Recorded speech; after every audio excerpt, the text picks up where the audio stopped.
John, get down on the floor, you know, and The only thing you can't don't.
About that we have, I think, at every LAC, a panel toward the end about establishing partnerships between academics and industry.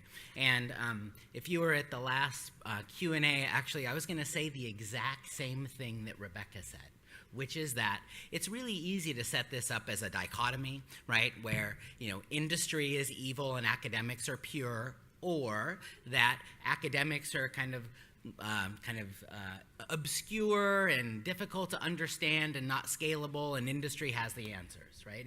And I think the reality, to quote something that Shane Dawson said yesterday, is the reality is that there's a productive tension in between the two of those. And that's the purpose of this panel, is really to explore that today with people that have experience, and, you know, an experience sometimes by doing things well and being successful, and sometimes the other kind of experience, right? That where things don't work and they're very challenged. So I have a great panel of folks here today representing various aspects of higher education internationally, as well as industry and various types of parts of industry as well, large scale and small scale. So I'm John Whitmer, Director for Analytics and Research at Blackboard. I'll be moderating and facilitating, and then we have, why don't we do introductions? Actually, I'll do quickly the outline, and then we'll go to introductions. And we have scripted questions that we'll send, and sometimes we'll go through it all people, and then sometimes they'll we'll mix it up a little bit, as Gregor said, to kind of keep things flowing as well, and hopefully have a bit of a conversation with time for questions at the end. So first we'll talk about some generative questions, and then I also wanted to not only mix it up, but ask some things that are a little controversial, because this can be a productive tension. So try to get some controversial questions in there also, where there's really no easy answer, right? I'm tempted to make a joke about, like, which is the better LMS is an easy question to answer, right? But we'll ask other kinds of questions with Julian up there. But we'll make it fun, because that's what I like to do. So why don't we just go down the line here, and if you just, you know, introduce yourself, your name. Sorry, Annie, that was really not so good timing for you. And then really a little bit of your experience with these type of partnerships. So. Right, absolutely. So I don't know if you can hear me. There you go. Thank you. I'm Anya Rababian. I'm a data scientist at McGraw-Hill Education, our R&D branch in Boston.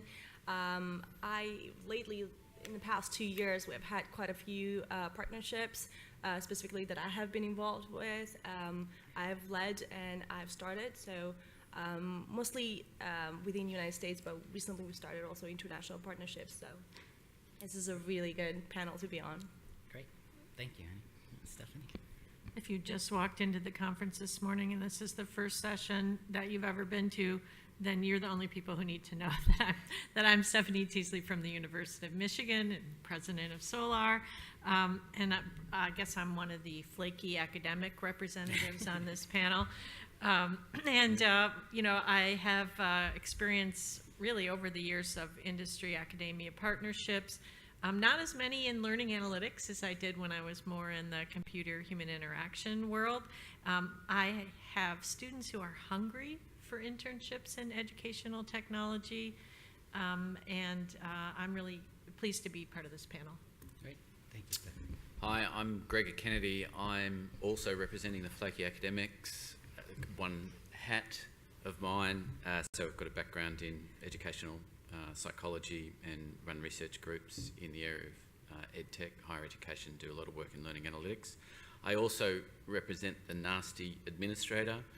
I'm a Pro Vice Chancellor for Teaching and Learning for the University of Melbourne, and in both of those roles I have experience with forming research collaborations and partnerships, and also from my PVC role, certainly whole of university partnerships as well. Hi, my name is Michael Seno. I have a cardiology and medtech background, but I have founded 3 years ago a educational company called EdQuire, which collects and performs data analytics in real time in K-12 classrooms and presents it to the teachers and the educators. So I guess I represent the evil capitalists, as I was taught in my communist homeland. Over to you. How do I follow up an evil capitalist? My name's Julian Ridden. I work within Structure. Most of you would know that as Canvas LMS. I'm what's called a product strategy manager, which is a cool role for the region. So in my capacity, I'm helping shape the product, but also shape our partnerships in region, both commercial industry partnerships and our partnerships to collaborate with clients and data sets. So excited to share what we're doing. Great. And let's say I'm actually both I think the evil capitalist and the flaky academic. That's a great role. I've been in both roles. So working for Blackboard, I'm known internally as Dr. John. That's what they call me, and kind of lead up the R&D effort. So it's a fun role to be in as well. And we do quite a bit of work, including with folks on the panel, to design research collaborations. As I think part of that, I think there's so much opportunity and great ideas that we can work on in these kind of partnerships, particularly given such an emerging and budding field as learning analytics. So with that, let's get started. And the first question is for everyone. And so why don't we just to mix it up again, let's start with Julian on the side, and let's, maybe we'll go through everyone on this one, I think, just to give a quick synopsis of your ideas of, why do this? What are the major potential benefits for both parties in an industry academic partnership? Okay, great. It's always nice being the first one out of the gate and see how I survive. I'm going to try and keep high level because we've got such a wealth of knowledge up here. I think there's some really obvious examples of benefits. The first is just the faster innovation through research. The more that we're collaborating and sharing and opening those data sets, being able to leverage the resources of organisations like ours and the data knowledge and skills inside organisations like yours, it really does speed that up. And not just faster innovation, but also deeper insights, because we start applying it to real-world examples, making them more authentic, which I think is critical. And lastly, what organisations, hopefully like us, can achieve is also give you access to even greater data sets. That again are authentic data sets, which hopefully provide value to both sides. So that's my high level. From the point of view of a startup, what is really helpful to a startup is access to trained staff who understand the pedagogy, access to students who can come and help, who are not paid much, and who can accelerate in a startup environment, which is pre-revenue, and also access to data sets which may not be available early on for the startup. Data sets either at university or in schools, which was one of the major barriers for our startup. I think the benefits for me depends on the kind of project that you're talking about. So I'd like to sort of, take in on Neil's points this morning. I want to contextualise everything. So it does depend a bit on the project. But for me, one of the most useful things is the idea of, these guys have covered a bit before, about impact. There's something about the nature of the problems that you look at, often by the nature of the partnership. If you're in a research partnership, there's more sense of the impact that you're going to have, that there's a real use case or a real problem. I think, the capitalists have money, so that there's a real benefit that, category 2 to 3 research in, particularly in areas of analytics and certainly in education, government research funding is very limited, so that's one of the benefits. But really the ones that I've done that have worked well are genuine collaboration, and I think we've got to remind ourselves that research expertise exists in industry as it does in universities, and there's just so much expertise on both sides of the fence, and if you can get it right, it's a beautiful thing. It's a collaborative partnership. Mm-hmm. Yeah, I would certainly agree with that last statement, and I was keeping a list of things that other people were saying, and I'm pretty much on track with most of those. I would explicitly also add training students. I find that when students have interactions, whether they're formally in internships or just partners on a research collaboration, they learn a lot about how things work in the real world, if you will, versus strictly academic forms of research. And often, depending on your students and what level they are and what kind of program they're in, they're really thinking about the job market if they're not going to be academics. And so having contacts with companies and access to that kind of culture and how the speed of things work in companies and what kinds of deliverables do you get from a company versus what are the deliverables that your faculty expect of you as a student. So it's a really good training experience, learning experience for students. Just not to repeat everybody else, I completely agree with most of those, well, every single of those, but one thing I would add is the diversity of perspective. So we, yes, maybe companies have a computational infrastructure stronger maybe than universities. There's the funding differences, expertise that we need from academia, and domain knowledge. But I think the diversity of the perspective is important because the companies have different goals, and if we concentrate on those goals, we overlook some important things.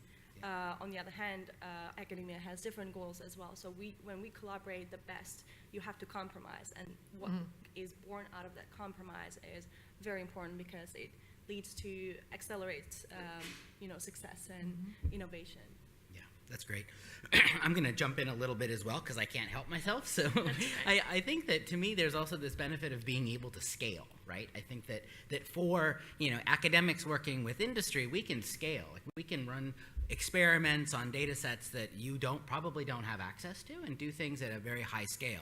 We can also do things like change the instrumentation of the LMS. That's my favorite part, actually. When we don't get the data, you don't get the data you want, we can change that, right? And it is, as the keynote said this morning, like that data was not instrumented with what we're doing in mind, right? It wasn't. That's a fact. It was created to debug servers for the most part, right? That's what it was created. So we can make those kind of changes that really help serve you better off in the end. The other is that you have there's a little more tolerance on the academic side for failure and experimentation than we have. Right? And so we've kind of got to make things keep going, and sometimes we experiment. I know, Annie always gets everything right, and at McGraw-Hill, but sometimes we try things out, and they don't work. But doing that in academics, it's a safer place for us to say, this is an experimental project by definition, and we're really not sure how this is going to go, and to constrain that to resources as well. That to me is super exciting because you can really just try stuff out in ways that's really hard to do with your existing teams. All right, now we're going to mix it up a little bit. So on that, what are major IP issues, intellectual property issues, to consider in a partnership? And so we'll first go to Gregor to represent academic side, and then Michael. I think the two questions that you allocated me on this panel are IP and ethics. Can I just say that I draw the short straw? So IP is a tricky one. So there's a whole. I'm thinking mostly about research collaborations at the academic level rather than bigger institutional partnerships, which would have IP issues as well. So if you think of research as a creation process, it's a design and a creation process, and that there's something that comes out of it. And there's tricky conversations often that need to happen in order to determine the boundaries of intellectual property, who owns what along the way and who owns what at the end. And I've certainly been in a number of research collaborations where we've got money from the government and the IP has held up, and in one case actually it was unresolvable because the external party wouldn't allow the university to own some of the IP. So it's a very contentious issue depending what it is. On other sides, collaborations that we've talked about, John, where it's not contentious at all, and it's in the mutual interest of both parties to have products, let's say research papers, that are out there, that are in the community, that are of benefit to both parties in terms of promoting work and also fostering ideas and knowledge in the community. One of the trickier ones is the product. When through analytics work, so for example, we work with Cochlear, we've got an automated feedback system based on data that comes out of a surgical simulator. We own the simulator, we built that from the ground up over 10 years. The feedback system is funded partly through a linkage grant with Cochlear. They obviously want to commercialise a surgical simulator so that they can train for profit millions of people around the world, so that you have to negotiate the boundaries of that really carefully so we can continue to work on that project, but then at some point they can commercialise that and the IP in that is owned by them. So all of that is tricky negotiation. Going back to many of the conversations, one of the things that others might talk about, I can talk about, but I've been talking too long, is who owns the data that is created in these kind of collaborations and partnerships, and where the boundaries are in that negotiation is also a really important issue. I'll leave it there. Great, thank you. I come to this from the medical background, just as Greg has, and I must say in the education it's a lesser problem. In medical research, it is, you create medical devices which are far more suitable for patenting, whereas in education it tends to be more a software IP, and as you said, data IP, which is a lot more distributed and a lot more difficult to patent. Ownership is one thing, but patenting is an IP strictly is a lot more difficult. And so I find it relatively easier. The models that I have experienced in my practice is we have students, and we have students from UTS, in fact, and they come really for experience, and so there is really no issue of IP. I think as long as you identify upfront who is going to be doing most of the innovation and most of the intellectual input into it, and who is going to be kind of learning to some extent, then that arrangement can be very simple. All the way through to, I have a PhD student that I supervise in my medical company from Sydney Uni, and of course we have a strict contract on that as to, to divide exactly where the boundaries are. And so I think definition is important, and collaboration with intent for solving a problem. Yeah. And I'd say it's a tricky thing on the ed tech side, because often there's innovation, but then there's also the replication and building of things, right? And so often it depends on the ideas that we're often coming up with can be innovative, but if it requires a company to recreate and rebuild, there's this opportunity to make that public, or to kind of, there's this big question, and that's why we raised it, that it gets solved in advance and addressed and discussed, before you get started in any kind of a partnership. Let's move on. So are there models for staffing a partnership? For example, does a partnership lead to internships for students at an industry site? And I think this is one that Stephanie acutely asked us. She said she has students hungry, so we're looking for especially specific opportunities or examples if you have those as well. So maybe begin with you, Minnie. Well, yeah, so, but I have had different kinds of partnerships too. John and I had a lovely collaboration. There was a poster from it presented in the poster session by my student Carl Haynes, and we dreamed it up at LAK. Actually, it was at the LAK at Marist, and John was presenting a poster that showed some of the developments in their product, and I asked some pointed questions about one aspect of that, and he said, yeah, let's figure that out together. So that allowed me to grab a couple students and get some materials from John, and we negotiated the partnership and the terms of it pretty easily, and it was truly a collaborative relationship between John and the people on his team and my students, and we kind of worked things out as we went along, and it didn't feel like we were saying these are the only research questions, or they were saying these are the only things you can do. So that's very lovely. I've had other partnerships where they're driven by questions the industry person has, and when those questions overlap well with research areas and topics that you're already interested in, that's also a very lovely situation. I think we're gonna, but my students, as I said, often are looking for placements, and doing this kind of, they stay with me and we collaborate with John over distance. That can work depending on the scope and scale of the project.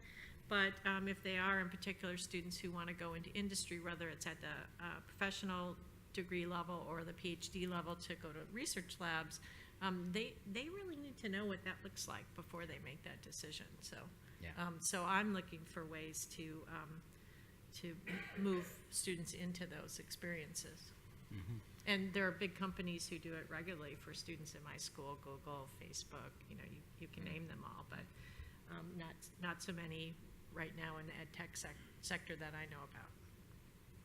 Right. So, as Stephanie mentioned, it really, really depends on the partnership. It really depends on the project or the goal of our partner. So we have had, for example, with Teachers College, when we partnered with them, their goal, I guess the idea of it's not just staffing model, it's just an overall partnership model. We ask them, what are your goals? And that's the kind of the first step. We ask them, what are your goals? And then the same, we present our goals. And we try to find this middle ground where we receive our needs are covered and their needs are covered. For example, with Teachers College, they wanted internships. Their students needed internships. They had internship credits over the summer, and New York, Boston, very close. So that worked out very well. We had also partnership with the University of Memphis, where they didn't need necessarily internship, but they wanted funding for doctoral students. So we funded one of the students, and we worked with them, and our goal was research work, publication or something. So we worked together. We worked with that student whose goal was publications also. So it worked out perfectly. With Colorado State University, we work with their goal isn't necessarily doctoral student coverage or internship. Their goal is actual project, doing research, looking into the data. Their goal also was about data, but we're going to talk about it separately, so I won't mention. We also work with international universities, and for us, international, I guess. And with them, it's not really feasible to have students working. The system educational is not necessarily the same, or timeline.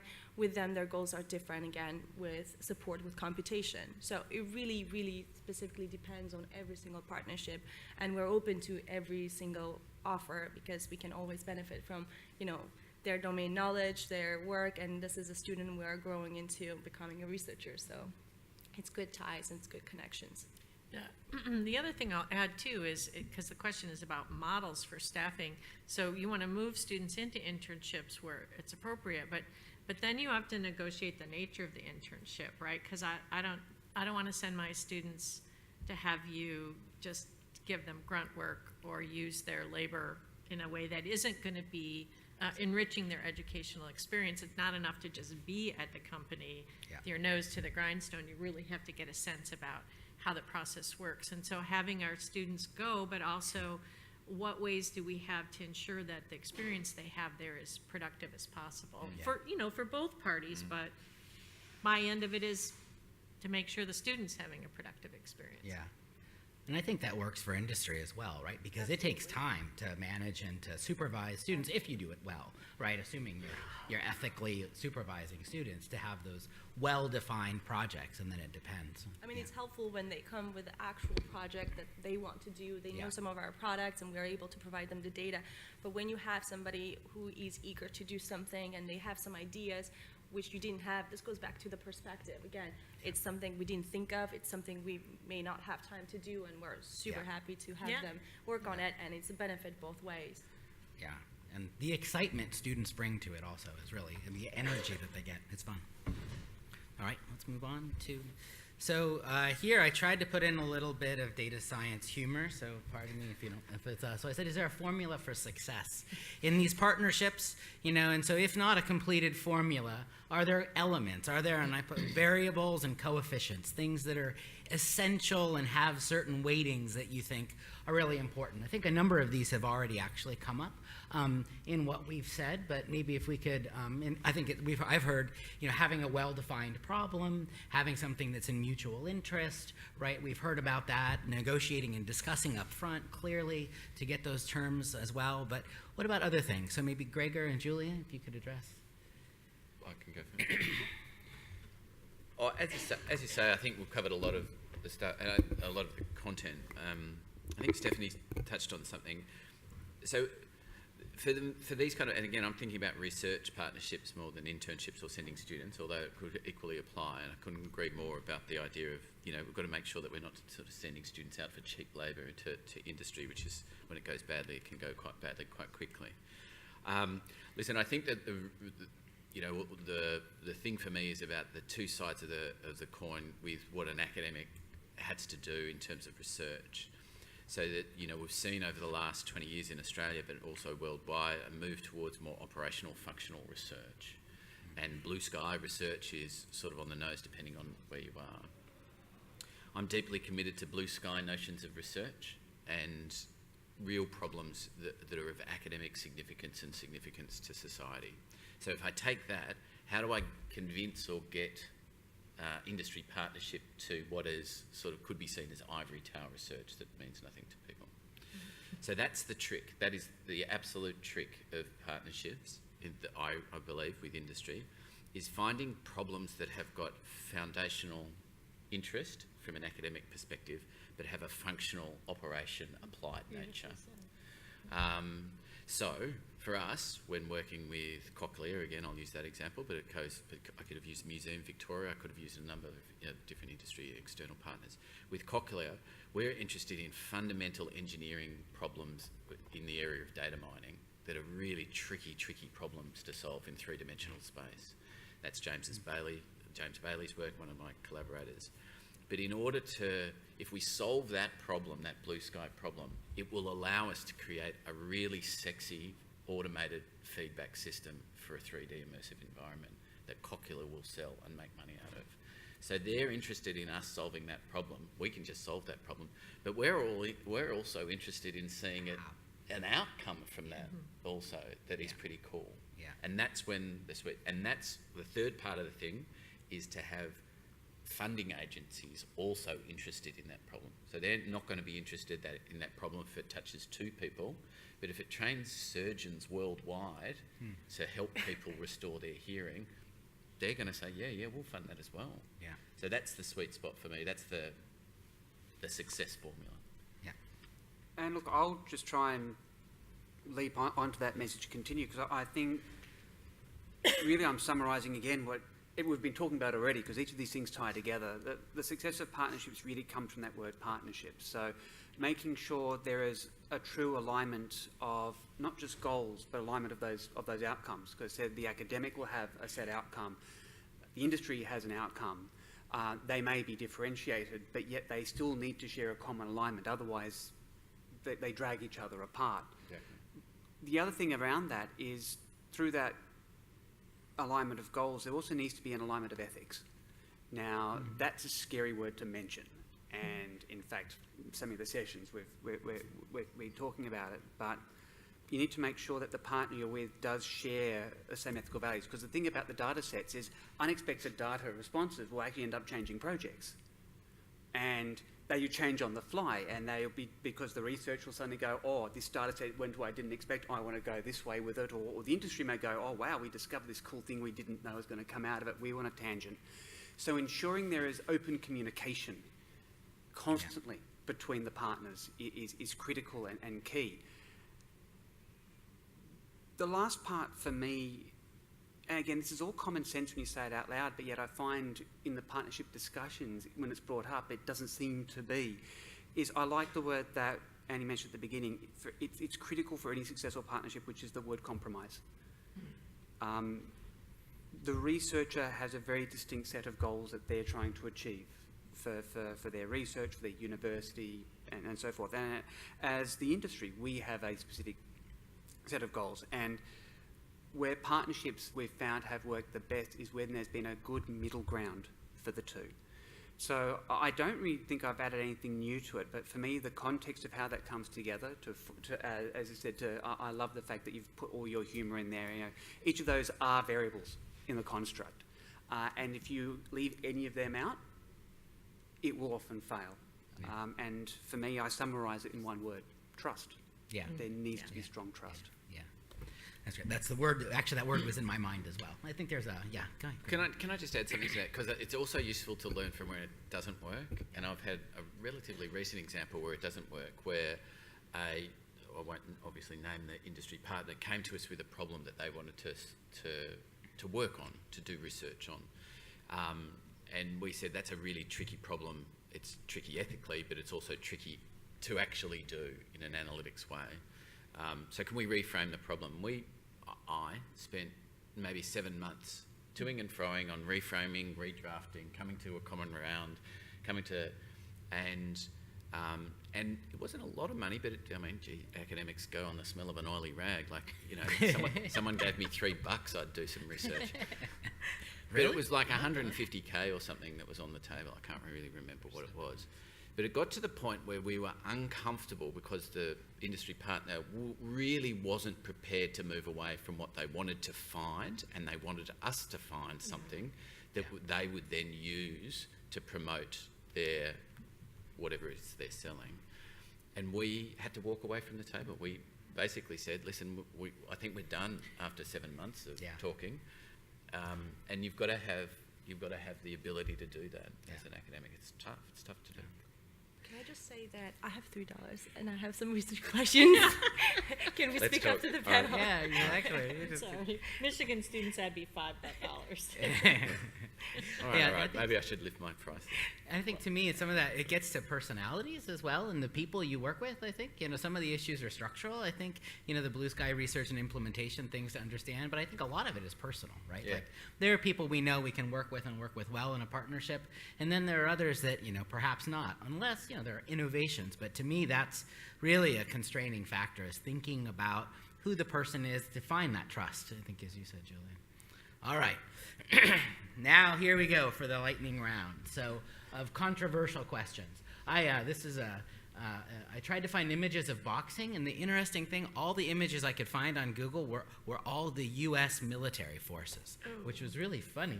Those were the Creative Commons licensed images. So we'll see how that happens. So are there, how that happens here. So are there tensions that frequently arise in a partnership? And I think we've seen some of those so far, and how do you address them? Maybe that's the kind of opening question really for this one. And I think for this one it'd be good for everyone to answer maybe, so let's start with Andy. And Yeah. Sorry, I'm going to steal this. So it's not necessarily, from my experience, it's not necessarily just a tension with the partner, but it is a tension that comes out of the partnership. So we work in a research group. So we work with researchers from academia. We're doing this thing we're excited about. Like you said, it takes some time, and our group is aware of it. We are comfortable with it. However, inside the company, we report back to business, which is a bit tricky with time, how much time it takes to develop something, how much time it takes to. So we understand we are all actually, my group is all PhDs, and so we have gotten through this. We know what it takes to get research done, even if a failure, but just get something out of it.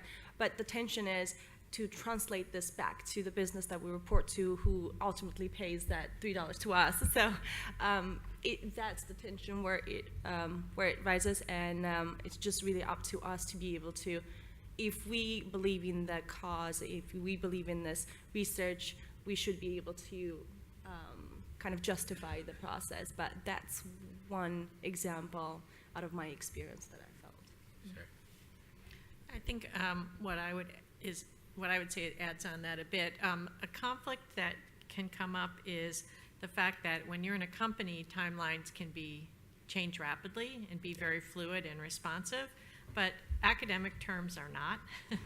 So depending on the student and what level they're at and what the goal for them is, if the company's timeline for availability of a product or a data set or whatever changes, and you've got that student lined up for a particular academic term, and there's a deliverable that they need for their academic progress, whether it's a paper or something like that, the industry timeline changes, the student's timeline does not. Yeah. And so that is part of the negotiation, and you have to be somewhat flexible. I mean, I think it comes back to this term compromise.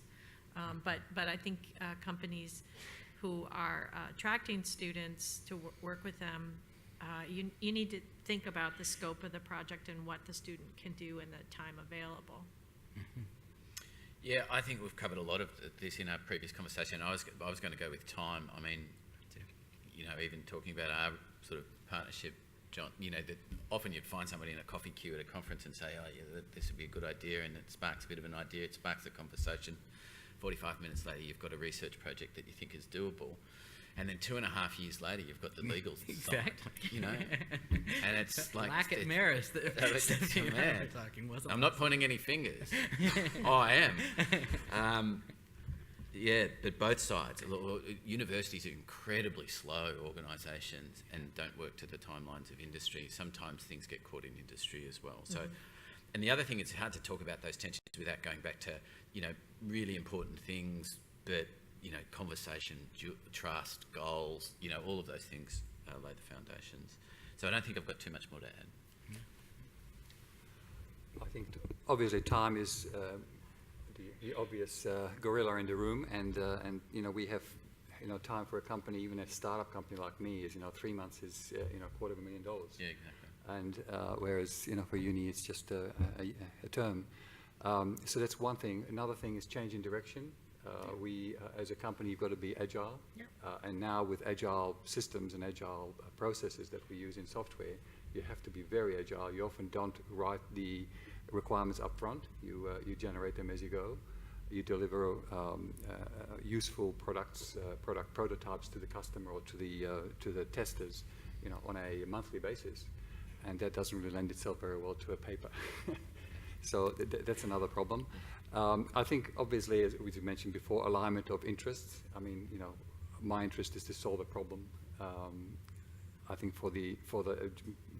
fundamentally, the interest of academics is really to survive in an academic field, and that means papers and publications in A-star journals and getting students and so on. So that's another issue. And finally, I think ethics is still also, and I don't think it's sort of necessarily goes all one way. the ethics, there can be problems on both sides. Coming from a medical background, we're FDA governed, and we're very, very data-based and evidence-based industry.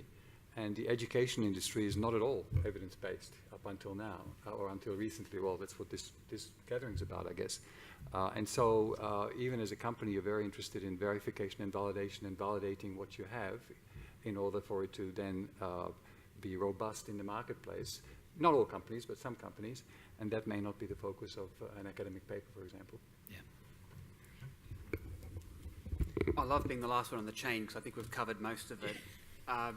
Again, I'll echo time. It was years ago. I won't embarrass the university, but I was working with a DVC in an Australian university, and he said this line that stayed with me to this day, because there was a frustration that while I was driving them too fast, and they said, Julian, there is the speed of universities and the speed of icebergs. I shouldn't have to tell you which one is faster. That line has haunted me to this day, and that was a learning curve for me personally. It's something that I learned. I was much younger then. So, yeah, the addressing of time. University has its own time constraints, and then yes, as companies, especially companies like yourself, you know, we're doing agile design, we are constantly iterating. Well, wait a second, you know, we're iterating on research that's not partially, it might only be partially complete, and then you give us more data and we iterate again. That can cause tension if it has not been openly discussed at the beginning. Now, if it is openly discussed, it's great. Oh, we understand how you work. Oh, as we give you more data, you will shift, and that's great. But if not openly discussed, that can cause some tension. The other thing, again, it's not a particular example from us at Canvas, but it's one that we do see a lot, is, you know, industry is often trying to drive particular product knowledge. That's what we're trying to get out of it most of the time. That is not always fully compatible with what the academic is trying to achieve. Now, again, we've talked about this already, so I won't go too much onto it, but again, that compromise is key. Because while both sides have very distinctly different goals, if there is still a shared middle ground, then this can be incredibly effective. If that middle ground isn't strong enough to be shared, then there is nothing wrong with either side going, you know what, there's not enough shared interest here, maybe there's another project we can do. It's when you've got that forced sense of compromise, oh, because I really want to work with X because of a brand or because of their size or because of their resources, that both sides kind of know at the beginning, oh, I'm not sure, but oh, look, we'll give it a go. And again, that can, again, I come back to the word tension. Doesn't mean it's going to fail, but it can cause tension. And so I finalise by going back to the obvious point, which is most tensions disappear if there is good, strong, open communication between the partners. Not just at the beginning, okay, we need to make sure we have our set goals, and that might be contractual, that might be just through personalities, whatever that is done at the beginning. But as long as that open communication continues throughout the process, then most of those tensions can be worked through. When there isn't an open communication process happening, then those tensions turn to failure. Yeah. So, can I just add one more thing, John? Yeah, please. I think that the openness and the explicitness, but there's also something latent here that maybe is a tension that we sometimes don't acknowledge, which it comes from the different perspectives of academia versus industry, which is when things don't work. What happens? What's the response to things not working? Yeah. From an academic perspective, when you know, research is messy. Research doesn't follow the trajectory that you always want. That is what research is, and that's the beauty of it, you know. And sometimes it goes down a path that you don't expect it to, and it sort of fails. And hopefully you can sort of get a paper out of it, but you can certainly build on it to do something different next time. But it's not going to be your career on the basis of a study or two not working. If you're doing something with industry, I think that there's an implicit or a latent view that things should probably work. Aren't you an expert? Shouldn't we get an outcome that is going to be positive here in some way, shape or form? And the outcome isn't going to be, we didn't understand the problem well enough at the start and then it all failed. That's not an acceptable. And I get that. That's because of, and I think that there's in a lot of parts of your relationship with industry, you get to a point where you've got that awful conversation where you sort of say, yeah, don't know that it's going to work out in the way in which we thought at the start. Yeah. And that's a tricky conversation sometimes. I think that's important. I think that's really important to me, and I think if you don't address and approach research partnerships as something that could fail, right? I think that's one of these requirements. That's not a compromise. That's a principle, right? On the side, if we had something we knew really well and wanted to get done, you probably don't go to an academic partner to do that kind of research. I think, right? In my experience, you could hire somebody on a contract. That's not this. There's this tolerance and this innovation. That's the exciting part to me about these types of partnerships, but I guess it does depend on what you're doing. I also just want to quickly add a point, just building upon what both of you have just said, which is, I think I'm using this word out of context, but the word that comes to mind, there needs to be a strong sense of empathy, of understanding of each other's objectives, because if you're working with a partner that does not understand how research works, then they will not be able to empathise or to understand or put themselves into your situation. And likewise, if you have and this comes back to your point earlier about the personalities in the mix, if you've got personalities, particular researchers who are working with industry who don't actually understand how business or how software development works, that again can cause significant tension. So these discussions, I don't think that those discussions are hard, because we talk about research failure. Research is designed that is to prove or disprove a proposition, right? And so sometimes it will come out that, okay, we had this idea, we went the research, and by the way, we disproved that's not a failure. That's the research process doing what it does. But again, if the business doesn't understand that, if industry doesn't understand it, it's like, oh, but we invested 8 months with you for you to tell us that, making sure that your partner understands, and that's both sides, I think is critical.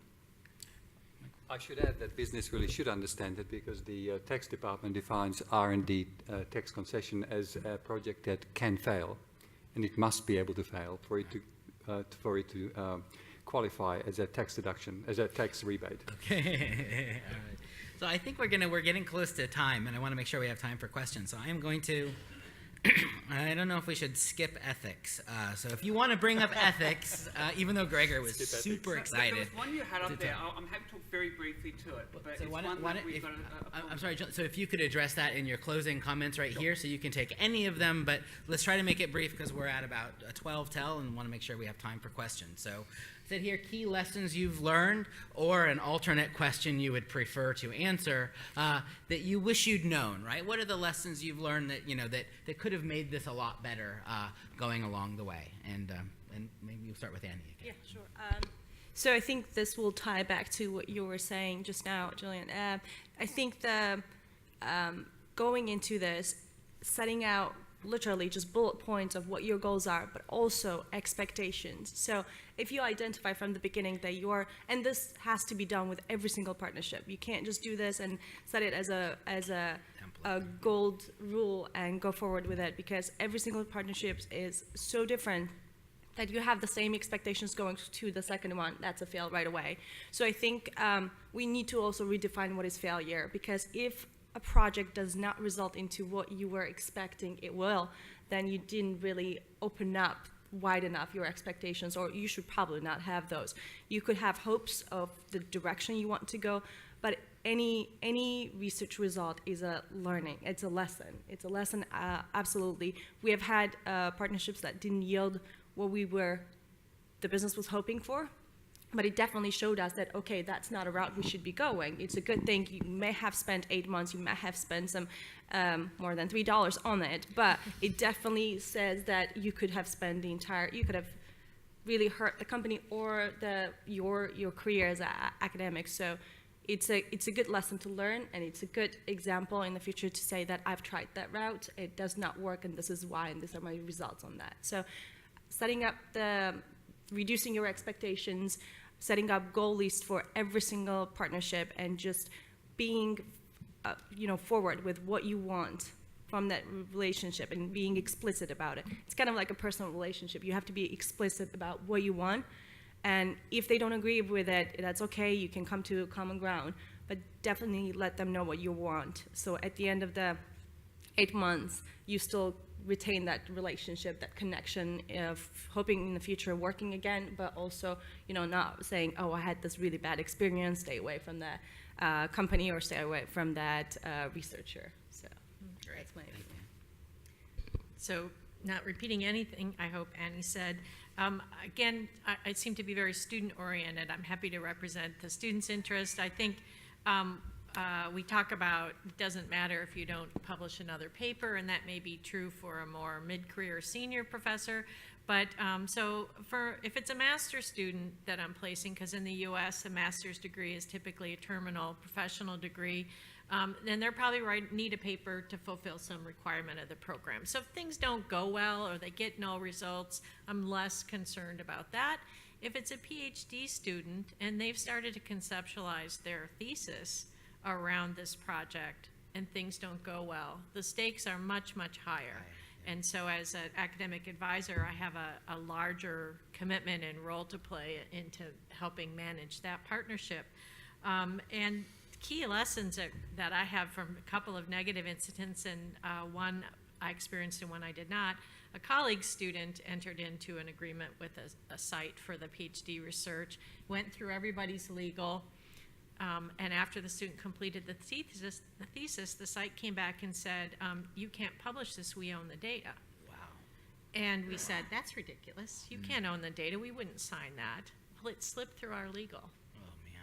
And so here was a PhD student going on the job market, not being able to represent their thesis data. Wow. So pay attention. is one lesson. And the other one I have that this happened to me, document everything. Right? And this isn't a trust issue.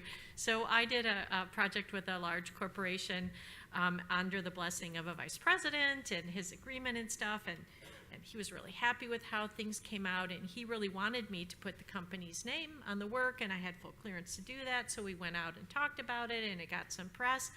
And really about 2 years later, I got a call from their legal that said, I'm sorry, you can't keep using our name without this way. And the VP had retired, but I still had his emails in which he specifically said, please use our name. I funded this project. I'm really proud of it. I want you to use his name. So also document those things. So read the legal, document even if it's a more informal agreement. I think you can skip over me if you want, if we've got to get to questions from the floor. Mine would be time. Just Time. Yeah, just Okay. don't worry about time. I would just say very briefly, industry doesn't necessarily know how to treat students or how to manage them, and I think more guidance, if I had more guidance from the very beginning, I wouldn't have to go through the learning journey myself. That's a good point. I'll also try and keep short. The first is, don't try and think that you can do partnerships under kind of a cookie cutter response. Yes, there'll be certain legals that you can reuse, but each partnership is unique, and ensuring you do that. And the second is to iterate that the importance of who owns the data. With Canvas, we always believe that the institution owns the data. But understanding that from the beginning and making sure that's understood, I think is absolutely critical. Great. All right, so we'll open it up. We've got about 5 minutes for questions. So open it up to the floor, and you can address it to the entire panel or to individuals, however you'd like. Jim? I just want to make a comment on Julian's last point about, and Stephanie's point about ownership of data. Often the companies in their contracts will acknowledge that the universities own the data, but the company has the right to do whatever they want to it. So just read those contracts That's really right. carefully, because ownership may not We'll be give the you issue. your It's data use aggregated rights. data, for example. We'll give you your data. Aggregated, right? Or they'll even say, we acknowledge the university owns the data, but by using our product, you give us the right to do whatever we want with That's that. the other So side. just be careful of those differences. Over here? Over here.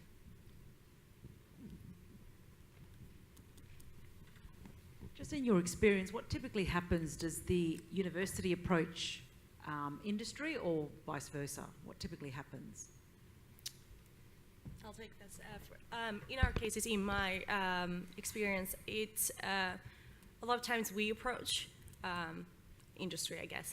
We approach if we have some sort of interest, and we, as a research group, we look into the areas of research of some of the academics that we follow. And for example, my interests are metacognitive factors of learning, and so I will read the proceedings, I'll read the literature, I'll see who I'm interested in, I'll reach out to the person, and then that's where some of these connections begin. Some of them turn into partnerships, some of them just, very interesting conversations. It happens also the other way around, but my experience has been that we approach based on our interests, and we see whether that's useful. We also had the University of Memphis them reaching out because there was interest of doing supporting the doctoral student. So then we align our interests with theirs and kind of support that with the hope of, it's not just one-time deal. It's a continuous relationship that you foster and maybe dormant for a bit, but comes back up.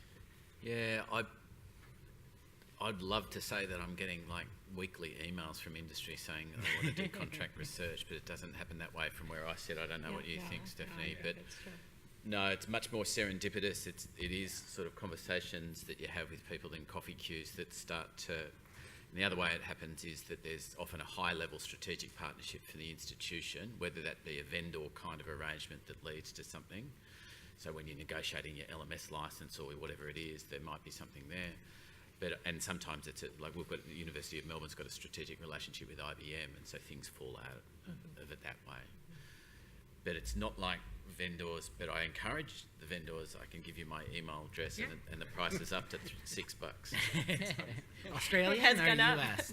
Well, you're telling me. I mean, by the end of this, it may be. I might add that no one approaches startups, so it's usually startup that approaches.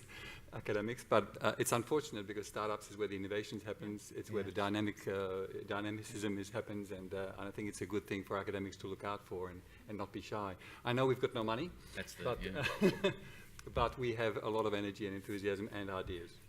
Yeah, I think it's more serendipity in my experience as well. I would also say if you try to approach or have things you think industry is interested in, it's very good to have the personal relationships or to approach like this, because I get so many calls, not from academics, but from companies trying to sell me something. I mean, and I just literally just delete now, because that happens very frequently because they're all automated. But I think finding those real kind of authentic kind of mutual interests and being able to pursue them is how really good stuff, I think, emerges. Yeah. I guess just to add to that, this is where everything happens. You know, conferences like this we attend, and Sure. you know, during dinner or like break times, we start talking, and there's some common interest and exchange of cards, except the ones that went into that ball to win the drone. Well, the other thing I would encourage you, industry people, is run, competitions or offer, offer Prizes. certain amounts of money and have people apply for them or have their students apply for them. And of course, you have to make them known that they're out there. But those kinds of things, because like you said, generally speaking, we're cheap. So it does take, I don't think $3, it- I don't $5, think or I put it like that. $6. Yeah. Well, yeah. So might be true, but I wouldn't if you can create a pot of money in your company that's available for people to apply to do research, that's a good starting point. Absolutely. And Yeah. to also make the connection, like SpaceX for me is one of the best examples of that process in action. You know, we now see the success of Musk and what's happening with these rockets. That came out of a pot of gold being That put was a aside. pot of gold, though. That was more than $3. And I don't have that big a pot either, No. but I bring it up as an example of, Right. it's a very effective, proven model Yes. of doing that. I actually just wanted to add to this. A lot of good points were mentioned after I was thinking about the point, but I work with Ani at McGraw-Hill, and a lot of times we get contacted by academia, and I have a very interesting success story which happened like a few weeks ago. There was this lady from University of Panama, a university in Panama. She had contacted like 10 people across McGraw-Hill until she reached us. And we were so excited to see that email that they're doing that research. And she had traced us through papers, like emailing those people who had left the company. They referred her to someone who said, oh, we can't help you. And then she eventually got to us, and we were doing this similar research. And we're so excited. And now we're signing a data sharing agreement and a memorandum of understanding with her, like her team to do this. So I would say persistency, and also finding as you mentioned, finding the right people if you don't meet them personally, like, because McGraw-Hill is huge. You could easily end up with someone who is not responsible or interested, and then reach a dead point, or like keep trying and find a person who is actually interested. Or you can attend conferences like LAK and find them and talk to them as well, or other people that are here. Great. Well, I think we are at time, and there's we don't want you to run out of food for lunch. That'd be a bad thing. So if you could join me in thanking our panelists today. Thank you.